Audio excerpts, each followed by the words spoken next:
Առավոտվանից ներկայացրեցի, որ խախտումները մի քանի տեխնիկական ու բովանդակային բնույթի են դասակարգում, տեխնիկականները ներկայացրեցի, որ օրինակ սկսած տարածքից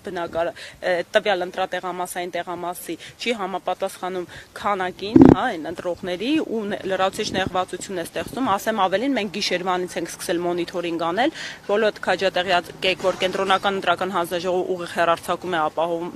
ընտրատեղամասերից, ուղիղ Այո, բոլոր ասեմ ավելին, բայց գիշերը մենք արձանագրել ենք, որ մեկ ընտրատեղամասի ուղիղ հեռարձակումը անջատված է եղել, բնականաբար դրա վերաբերյալ արձանագրումը կազմված, ասեմ ավելին, եղել են տեղամասային կենտրոններ, որտեղ քվյախցերի հետևի հատվածները հասանելիություն են ապահովել խախտելու ընտրական իրավունքի գաղտնիությունը, այսինքն հետևը արկա եղել աստիճաններ, չկնքված, չկապարակկված դուռ է եղել, որը բացելու արդյունքում հնարավորություն է եղել, մենք ահազանգել ենք, օրինակ եղել է քվյախցի կողքը ցայտաղբյուր,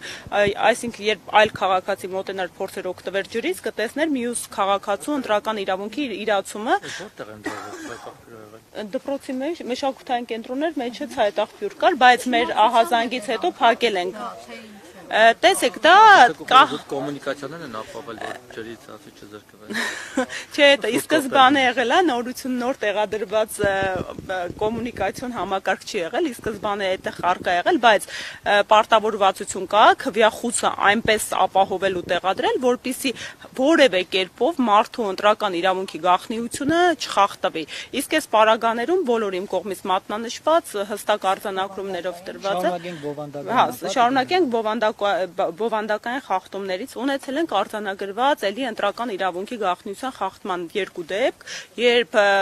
քաղաքացին հրապարակայնորեն ցույց է տվել այն քվյաթերթիկը, որը ընտրում է, դուք գիտեք, դա քրեական օրենսգրքով նախատեսված հանցավոր արարք է, անգամ իր ընտրության իրավունքը քաղաքացին իրավունք չունի հրապարակել տեղամասային կենտրոնում, դա որակվում է որպես քարոզչություն։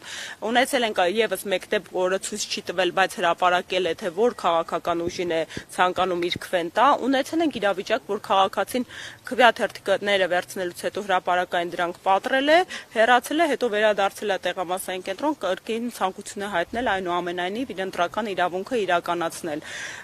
Ունեցել ենք դեպքեր, երբ ընտրությունների մասնակցող թեկնածուն նաև վստահված անձ է եղել, արձանագրում ենք կատարել ու հեռացվել։ Քաղաքացիական պայմանագրի ուժի անվանական ավականուն թեկնածուն նաև վստահված անձի բեյջ է ունեցել։ Այդ արձանագրվելը այս պահի դրությամբ հրապարակում ենք, արձանագրում ենք անում, այնուհետև ԿՀ-ն կարծում եմ մեր արձանագրումների հիման վրա ամփոփիչ արձագանք է տալու։ Բայց ինչ ինչ պետք է աներ ԿՀ-ն։ Քանի որ խնդիրը լուծվել է, տեսեք, դիտորդը արձանագրել է փաստը, մենք կենտրոնական ընտրական հանձնաժողովի հետ կապ չենք հաստատել, որովհետև տեղամասային հանձնաժողովի միջոցով խնդիրը լուծել ենք։ Մենք կապ ենք հաստատում, եթե տեղամասային ընտրական հանձնաժողովը չի համագործակցում ու հրաժարվում է լուծել։ Այս պահի իմ հարցը տգին մելոն այն մասին էր, թե մինչև այս ինչ պետք է աներ ԿՀ-ն։ Տեսեք, էտա խնդրահարույց, քանի որ տեսեք, էտա խնդրահարույց, քանի որ իրենց մոտ է գեներացվում բեյջերը, կարծում եմ հնարավոր է տեխնիկական խոտանա, որովհետև պետքա նույնականացվեր անձը, հա, չէր կարող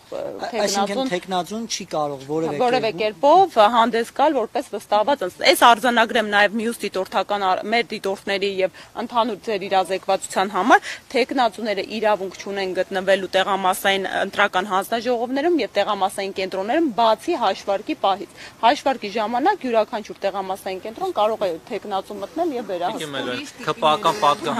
Հիման է։ Հա, բարի։ Խախտումներից էի հարցում, ԿՊԱ-ական պատգամավորների ենք մենք տեսել, լրագրողները ֆիքսել պաշտոնյաների, մարզպետ, չգիտեմ, նախարար, իրենք տեղամասերում երևացել են, առասարակ նման շարժ նկատել։ Ես մեր դիտորդների կողմից չի արձանագրվել, որ իշխող ուժի կամ որևէ այլ ուժի թեկնածուները, մարդիկ, ովքեր իրավունք չունեն գտնվելու տեղամասային ընտրական հանձնաժողովում գտնվեն տեղամասում, բայց ունեցել ենք, որ ավականու անդամներ են մոտեցել, էլի կրկին արձանագրելուց հետո, չէ, տեղի, տեղամասային կենտրոն են մտել, արձանագրելուց հետո հեռացել են, արձանագրել ենք։ Իրենք իրավունք չունեն։ Իրանք եւս իհարկե տեղամասային ընտրական հանձնաժողովում, տեղամասային կենտրոնում իրավունք ունեն գտնվելու վստահված անձինք, դիտորդները, հանձնաժողովի անդամները եւ ընտրողները, մարդիկ, ով ընտրական իրավունք են իրացնում։ Հասկացա, որ դուք ընդհանուր առմամբ այն խախտումները, որոնց մասին ասացիք, եթե այլ բաներ կան, կխնդրեմ։ Հա, ես շարունակեմ էլի, եթե կարելի է։ Տեսեք,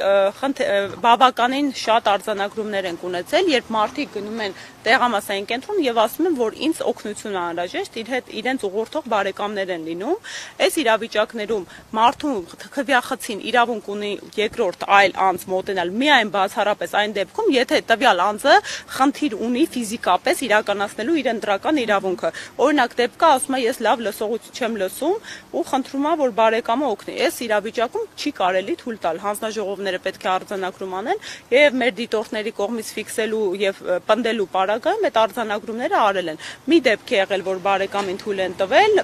հանձնաժողովը հետո կրկին մեր դիտորդի կողմից նկատառում ներկայացնելուց հետո այդ արձանագրումն իրենց մոտ իրականացրել են։ Այսինքն հիմնականում են խախտումները, որոնք կարող էին լինել, կանխվել են, ոնց հասկացա։ Տեսեք, այո, կամ եթե չեն կամ կանխվել են, նախապես նկատառում ներկայացնելուց հետո, կամ էլ դրանից հետո արձանագրությունը կազմված է։ Մենակ մի դեպք ունենք, երբ ընտրական տեղամասային ընտրական հանձնաժողովի նախագահ ցուցակների հետ կապված դեմ է հանդես եղել եւ չի թույլ տվել, որպեսզի դիտորդը իր արձանագրումը անի գրանցամատյանում։ Սա եւս խնդրահարույց է, որովհետեւ ինքը իրավունք չունի գնահատողական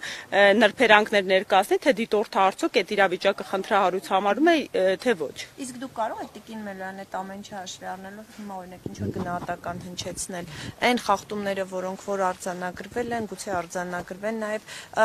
ձեր դիտարկումները հաշվի առնելով կարող են օրինակ ազդել ինչ որ շրջական երգի։ Այո, մի երկու խախտում էլ ասեմ, ընդհանուր ամփոփիչ խոսք ասեմ, տեսեք նաեւ խախտման արձանագրում է եղել, երբ ընտրական հանձնաժողովի նախագահի գործունեությանը միջամտել են վստահված անձինք, շատ ակտիվ անընդհատ ուղղորդել են, եղել է դեպքեր, եւ որ այո, դրսից ուղղորդումներ է ֆիքսվել, եղել է արձանագրված դեպք, որ դրսում մեքենա մի քանի անգամ անձանց է բերում տանում, բայց իմ դեռ այս պահի դրության այո, նույն մեքենան տարբեր ընտրողների ամփոփիչ ասեմ, բայց ընդհանուր առմամբ այս պահի դրությամբ ժամը 4-ն անց է, եթե ընդհանուր գնահատական տանք, իմ գնահատմամբ այնպիսի բնույթի ու ծավալի ընտրախախտումներ տեղի չեն ունեցել, որոնք կարող են ընտրությունների արդյունքները այս պահի դրությամբ կասկածի տակ դնել։ Դրանք մեծամասամբ էլի ընդգծեցի տեխնիկական են, իսկ բովանդակայինների հետ կապված օրինակ խնդրահարույցը իմ գնահատմամբ դա քաղաքացիների հաշվառման հասցեների հետ խնդիրն է, մենք քաղաքացիներին ուղղորդել ենք ոստիկանություն, որպեսզի դիմումներ ներկայացնեն։ Հաշվառումը, այսինքն մարդ դրսում կներեք, դրսում փակցված ցուցակները ուսումնասիրում է, որպեսզի հասկանա արդյոք ինքը առկա է ցուցակներում եւ մտել է տեղամասային հանձնաժողով ահազանգել է, որ իր հաշվառման հասցեում գրանցված են անծանոթ